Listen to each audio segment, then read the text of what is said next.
Alright, what's going on, everybody? Welcome back to another episode of On the Ropes. Today is Monday, January 18th. Fresh off the UFC Fight Island 7 main event with Max Holloway and Calvin Kattar. Yeah, man, finally good to have the UFC back after that break. And what a way to have them back, to be honest, man, on the ABC network for the first time. Couldn't have asked for a better main event, in my opinion. It delivered for sure, the main card. Prelims, it was okay. I did have a chance to watch it. It was a weird time for the East Coast. It was at 3 p.m., which is kind of early for a main event like that. Usually, I like to sit home and have a little night UFC viewing party, but this one was at 3 p.m. I'm guessing for it to compensate for the ABC network. Most casuals don't want to sit there for 4 hours watching people they don't know. They want to just get into the main event, and it delivered, man. It really did. I think they fought around 6:30, something like that, on the East Coast. So, they got a good amount of viewers. I would hope so. Yeah, it was a really good card. It started off with like a fly on Bruce Buffer's face, something like that. Dana was mentioning in the post-fight press conference, the guy's mouthpiece got stuck in the crack of the cage, stuff like that. He said it made him nervous a little bit, but I think it delivered, man. I would be really stoked with this card. The prelims, they were all right. One of the best fight in the prelims, I think, was the Carlos Felipe and Justin Tafa fight. All the fights in the prelims went to decision, but that one, those boys were slugging, man. That was a good fight to watch. Felipe got the victory. I had him winning for that one. It was a really entertaining fight. Obviously, I didn't mind the Jocelyn Edwards Yanin fight, the women's bantamweight for the headliner of the prelims. That was a good fight to watch. I also gave that one to Edwards as I was watching it. Pretty good stand up for both of those. And then we made our way to the main card, starting it off with Soriano and Todorovic. Man, Soriano has some good boxing, man. He displayed that, caught Todorovic with a couple good shots, TKO'd him round one. Near the end, it was a pretty good stoppage. Really was impressed by him with his hands. Then we had Trico and Joaquin Buckley, which was a much anticipated fight for Buckley. Seeing what he could do, unfortunately, did not work out well for him this time. He got caught with a head kick. He looked good, man. I really like his movement. I think he has obviously good stand up from his previous fights. He looked pretty good in my opinion. Just got caught with that head kick, man, from Chirico, who was on a 3-fight losing streak. So that was a do or die moment for him, for sure. And he delivered, man. And it was just one of those, he got caught, rushing in. I thought he was taking his time. Like I said, this was one of the first fights where he was going to come out with no pressure on him.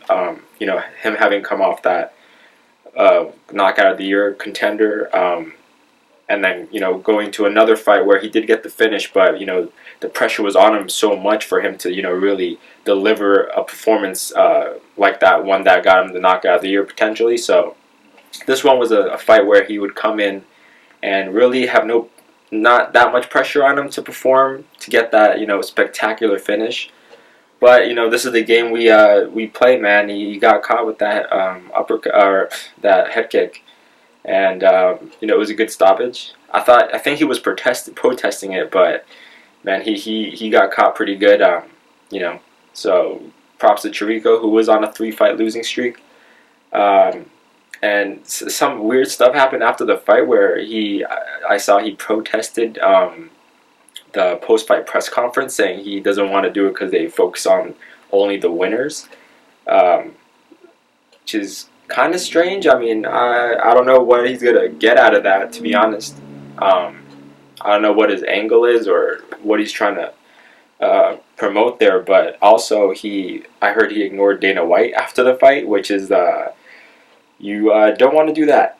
You don't want to ignore the president of the company, I would say. But yeah, he got a performance of the night for that. Props to him. Um, I wouldn't act that way towards Dana White, but hey, I mean, he knows better than I do. Then we had Li Jingliang and Santiago Ponzinibbio coming back after that layoff. Man, another. I mean, look, Jingliang was not the favorite in this fight. I would believe so. He's 32 years old. Uh, he has he's won out of his last five now. One out of his last four coming into this fight. Decision loss to Neil Magny, so you know, not the most peculiar position. But I certainly didn't have him winning this fight. I thought Santiago's stand-up would get the better of him. But man, he caught him with a good punch, and that was it. Yeah, it was just one of those stand-ups where he threw the right hand, slipped and countered with that hook. So Santiago got caught, and happy for Jing Liang, man. I can admit I didn't pick him for that fight, but he did deliver. It was a good fight. Like I said, most of these main card fights were pretty good.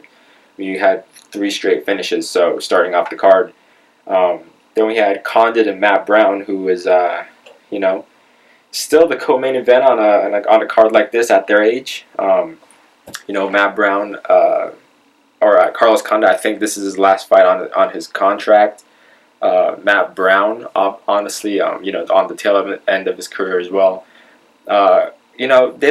It was a pretty good fight. Traditional Carlos Condit stand up, throwing multiple 6 combo attacks in one go. I did have him winning the fight just based off of activity. Matt Brown did protest, saying he did win. I think he won round 1. He gave round 2 to Condit, I believe, or it could be vice versa.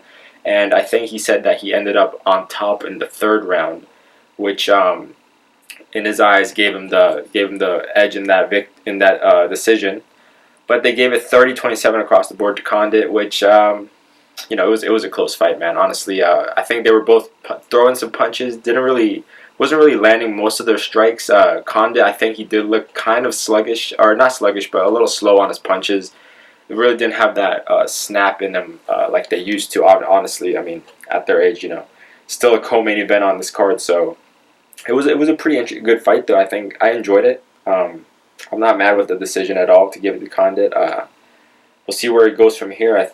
Last fight on his contract, see what he wants to do. Didn't really hint at saying this was it, saying he's down to fight whoever the UFC gives to him next. So we'll see what happens with him as we'll get into the current events later on. Then the main event, man, what a main event this was. Again, just Holloway showing who he is at featherweight at 145. Showing he's the king at that division, apart from of one Alexander Volkanovski. Yeah, man. This fight, I mean, it delivered. It delivered for sure. Calvin Kattar, I like betting on underdogs from time to time, and Kattar was a nice underdog to bet on. His boxing was crisp. Leading into this fight, I really like his stand-up. His boxing is crisp. It wasn't a bad bet to put on Calvin Kattar, honestly, but, Max Holloway being who he is, honestly, showed why there's levels to this. But props to Kattar, man. I mean, Boston strong is an understatement. He is as tough as they come. Kattar took some unbelievable punches in that 4th round. That exchange in the 4th round, honestly, this fight felt long. I thought that 4th round, it was the end of the fight. But there was a whole other round left, and this guy Kattar is still there looking to continue. Dana even said he got worried going over to his corner, because I didn't even see him near Cade's side during the fight. He had actually gone towards the corner to talk to him about, hey, you all want to stop this fight? Or, something along those lines. He said, which I totally agree. I mean, being his corner, he was not coming back from that after the 4th round. He was not getting a spectacular knockout to get the victory. So, I mean, in a main event like this, though, and on a card like this, I don't think you're getting a corner stoppage, especially being the main event and all. So, I didn't think that was going to happen. I wouldn't have mind if Herb got in there and stopped it, but you know how it is with you gotta let you gotta let the fighters go a little bit to main event. You gotta let the action continue. So uh, that's probably why that happened. But man, did he take some big punches in that fourth round. Mind you, if you factor out the crowd noise and the voice of the commentary team, some of those punches are getting blocked on the shoulders, but most of them are landing too. Obviously the face says it all.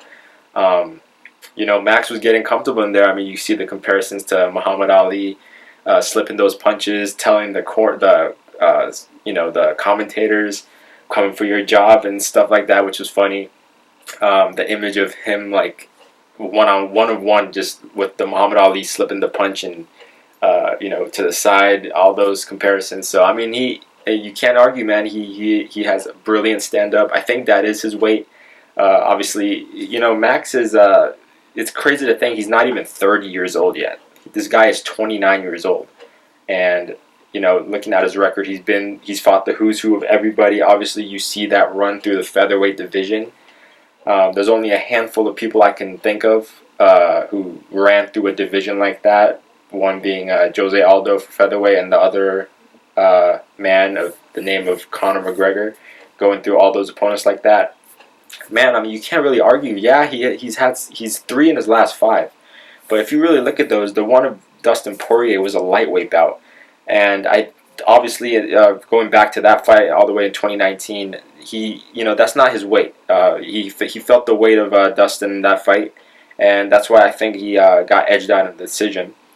And then the 2 fights with Volkanovski, you can honestly argue that one of them he was robbed in one of those fights. So definitely not, definitely still a very dominant fighter in that division. This, honestly, in my opinion, not too many fights you could say you want to see a guy who's 0-2 against the champ go at it for a third fight. But I think Max really makes a case for going for a third one. I really would like to see that third fight. Being the first 2 is really close, and honestly, one split could have been given to Max. I think they do make a third fight after Volkanovski and Ortega settle their business. So that's one fight I would love to see the third one. With that one, definitely would be rooting for Max, especially after a performance like that. But obviously, Volkanovski being who he is, we'll see how that one goes. But overall, great main event card. Back at it for 2021 with UFC on ABC.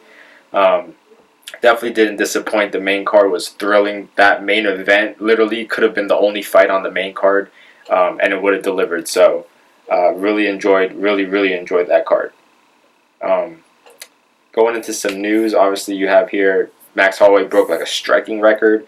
I'm not sure who the previous owners of that record were. I believe Nate Diaz and Cerrone would be on that list. I'm not sure if anyone had surpassed him since then. But, man, I mean, you see the boxing on it. You could argue, some people could argue, hey, there's a guy named McGregor on there who's a great striker. So when Max said that he's the best boxer in the UFC, McGregor replied with an LOL on Twitter, which, like I said, this is his weight. So I don't see Max and McGregor going at it anytime soon. McGregor's definitely not coming down to 145, and I don't think Max. I mean, who knows, man? If he goes on a little bit of a tear, get some wins. I could see him moving up for a little rematch with him. Him being the only guy who went to decision with McGregor would be a good selling point for that fight. So I wouldn't mind it down the road. Both guys, if they want to stay active, that's something we could definitely see. But leading into some more upcoming fights here, we'll discuss the upcoming pay-per-view. Obviously, next week, the one most people's eyes are on. Makes you kind of forget that midweek card again with Chiesa and Magny coming up. But man, I'm really excited for 257. Honestly, 1 year since we've seen the Notorious last in the cage. This was a good matchup, personally speaking. Now, obviously, a week out or 5 days out from the fight. This is a good matchup. Dustin, obviously, his last couple fights put him in a position where, he's still very dominant.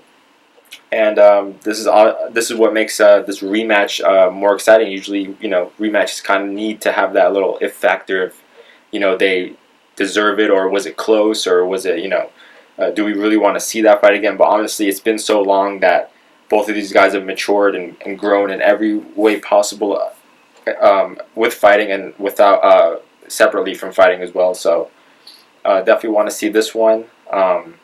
Honestly, a lot of people are just mapping out McGregor's plans for the rest of the year. Overlooking Dustin.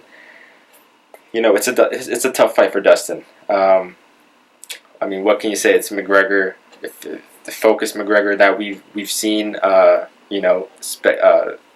Ifs from throughout his career against, whether it be when he moved up to lightweight to fight Eddie Alvarez, whether he, was Aldo, the focus McGregor. It's a force to be reckoned with. So if we see anything close to what we saw against Cerrone, I think it could be that first round KO for McGregor. Definitely his prediction, I do agree with. He can land some devastating blows within that time. But we'll see, man. Hopefully, I wouldn't mind seeing a couple rounds, but it's gonna be pretty tough to go ahead with that. And news related to that one would be the recent meeting between Khabib and Dana. Man, they made this thing into like such a show where it was, you had Dana announcing, "Oh, I'm meeting with him for like a couple weeks now," and then the day came. They said they're meeting on Friday. Khabib's over there with his, I think his fight promotion. I believe it was the Eagle Fighting promotion that he was there with. It looked like they were shooting an episode for Dana White's Looking for a Fight. Then they had that whole video of him going into the room with Dana, and then Khabib posted the story with him and Dana in there. So finally Dana came on during the fights and announced that he is interested. Basically didn't really give a definite answer, but he said he would be interested. So that's better than nothing. I was glad this wasn't just promo for the card just to make it a title fight if he did retire, which I really didn't give two shits about, honestly. Like, belts nowadays are really they're irrelevant at this point. I think this fight we have coming up this Saturday is not for a belt, and it's gonna sell millions of pay-per-views, probably in the 1.6 to 1.8 range, I would guess. So that just speaks for itself. Belts are not relevant when you're massive stars like these guys. So I was glad he would stick around. I personally would love to see the Conor McGregor 2 rematch, especially with everything that's been going on with McGregor and how he's maturing since that last fight. I personally, not being a bias, honestly, I'm a huge Conor McGregor fan, but in that fight he did look flat-footed. He did not look 100% into it, in my opinion. He did mention, he had that foot injury, I believe, which obviously is a big tell that he was flat-footed in that fight.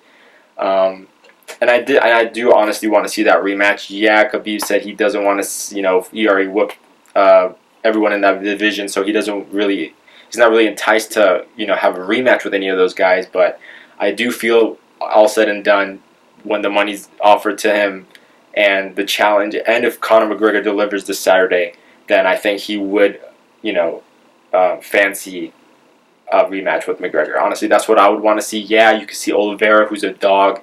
Yeah, you can have Chandler, possibly a good stylistic matchup for Khabib. Both wrestlers would be a good fight to have. Obviously, him being a Bellator, long time face of Bellator champ. So that would honestly, I love all of that. I get all of that, but personally for me, I would love to see that Khabib Conor 2 fight. That would sell above 2 million pay-per-views for sure. That would be a huge one. As you see, just Khabib straight up looking at me over here with all this. It was good promo, man. It was good promo. Like, all this for like a meeting on Khabib. Like, you just see the star power that these guys have. So it was good promo. It made it exciting. There they are with we drink tea, not whiskey.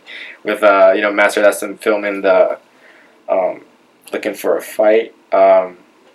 Was it his fight promotion? Yeah, it was Eagle Fighting Championship. Yeah, so that's what they were there for, and they met up and they're gonna see. So really, he said, whoever can show me the most, or show me something spectacular, which is not going to be an issue with the fights that are coming up. here we have, first we'll get into the midweek card, which is at 12 p.m. Eastern, which is kind of strange. I don't know how many people they're going to get to watch this one. The card's pretty good, honestly. You can see here, Chiesa, I think he's going to be a force to be reckoned with in that division coming up. The time slot is kind of strange. You have Warlley Alves and Munir, co-main, Villanueva, Roxanne Modafferi. Alright. Doesn't look... I'll try to watch. I mean, it is at a really odd time, to be honest. Ricky Simone, Omar Akhmedov on the prelims. Umar Nurmagomedov, is that? Obviously, I would imagine that he's related to Khabib.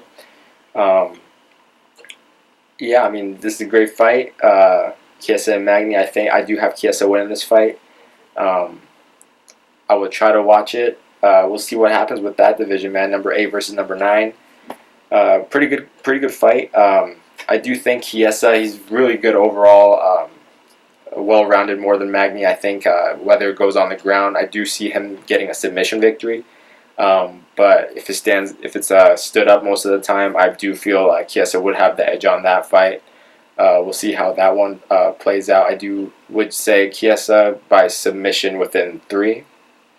And then we'll just get into the main card of this Saturday. Let's see.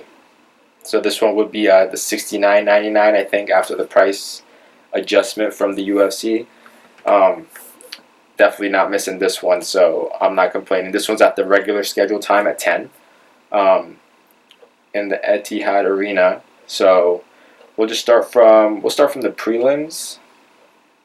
You have early prelims as well. Nick Lentz on there. Let's see, 8 p.m. prelim start. Nasrat Haqparast, okay, really enjoy watching him. I'll pick him. Brad Tavares, I'll pick him for that fight. You have Sarah McMahon and Juliana Pena. Yeah, interesting fight, man. See what happens. I'll pick Juliana for that one. And then we have Khalil Roundtree, who I'll favor in that light heavyweight bout as well. And then the main card, really good main card, worth every penny in my opinion. Ribas and Rodriguez, I'll pick Ribas. Matt and Ottman Azaitar, give it to Ottman. I've been following him for a little bit. Really like his style. Jessica Eye returning against Calderwood. I'll pick Calderwood for that fight. I'll pick Calderwood with a split decision. Then in the main, or the co-main, you have Dan Hooker and Chandler. Man, I think, what's the odds on this fight? I think they have Hooker ahead slightly, which I don't know if they're attributing that to his height or what is it. Let me see the odds for this one. Yeah, Hooker's a minus 143 favorite, really close. Let's see, Hooker's been on a good roll in the UFC. Let's look at his last couple fights here. 30 years of age, honestly, really one of my really favorite fighters. I've been following him since the Ross Pearson KO closely, but I have seen his previous fights as well. So, yeah, man, he's just he was TKO'd by Barbosa to the body in 2018. I remember that fight. Then he went on a 3-fight win streak against James Vick, Ally Quinta, and Paul Felder. And, Dustin Poirier, he lost a decision with back in June. Nothing to hang your head about, but, yeah, this fight against Chandler, man, it's going to be a good one. I don't know why people are counting out Chandler that much. I mean, I really like his style. I mean, this guy is a really overall well-rounded martial artist. He's built for the game. His style, I think, give a lot of guys problems. Coming over from Bellator, obviously, he was TKO'd. I remember that fight in 2019 versus Patricio. But he's coming off his last win with a KO of Benson Henderson. Still looks really sharp, man. I think that's going to be a great fight. we'll see where it goes. I mean, both guys are really well rounded to where wherever the fight goes, they'll adjust. And I wouldn't, I'll pick Chandler for that fight. I think he'll edge out a decision. I think it'll be a good fight, good scrap. But I give my pick to Chandler. But we'll see how it pans out, man. I really would like to see Chandler up against some of these guys in the 155. Obviously, being a really deep division, a lot of matchups to be made, but really would like to see Chandler. And in the main event, both guys going at it. I mean, I have not heard many people pick Poirier. He's a very tough fighter, but great is still levels below McGregor, as he says. I see that fight in the first round. I would put a bet on the first round KO for McGregor in that fight, or a TKO. I do see him landing some shots. If he's looked anywhere close to how focused he is and how sharp he is, and that is what's visible based on his physique. You can tell he's really put in some work, as he always does. So I'll give him the victory in that fight. First round KO for McGregor. Now we'll see what happens, man. Great stuff coming up with the 155. You got Khabib coming back potentially. You have Conor, obviously. You have Chandler and Hooker going at it. You have Oliveira, and who's Oliveira fighting again? Is he fighting Ferguson? No, they already fought. Yeah, who's Oliveira slated to fight? There's so many guys in the division, it's hard to keep track.